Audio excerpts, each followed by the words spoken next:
өспе, әркім сендей туғанға нұрын төксе, имандылық, бауырмалдық, мейірімділік жолын ұстап, әбдімал сен де келдің 80 жаста. Бұл күнде саған айтар тілегім сол, алда жүр өмір атты ұлы көште, әулетте өзіңдей болған тұлға, әпкешімді мадақтап қостым жырға.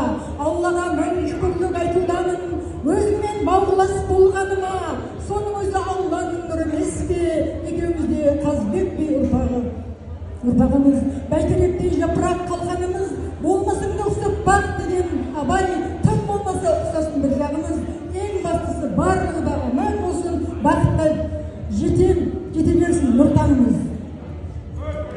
Біткен жоқ әлі. Соны мерейтойға 30-ында орыстық орда бұзып, 40-ында қылшылдап қырғы шығып, 50-ні елемей өтіп кеттім.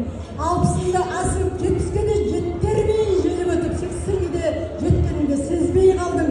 Жақсы менен жаманды көріп жүріп, балашаға немере шөберенің қызығын рахатын көріп жүріп, 90 күні 100-ге де жетіп жығыл, берілген жоқ ешкімге екі ғұмыр, жетем деген жеріне жетіп қалайда, өткен күннен оралма өткен ойға, шынайы ақбекті жеткізу үшін алтыннан да ардақты сыйлығымды алып келдім осы тойға. Киелі өнермен өлеңімді, әндерімді және ұлым Тілеубергеннің сыйлығы умраға сертификат.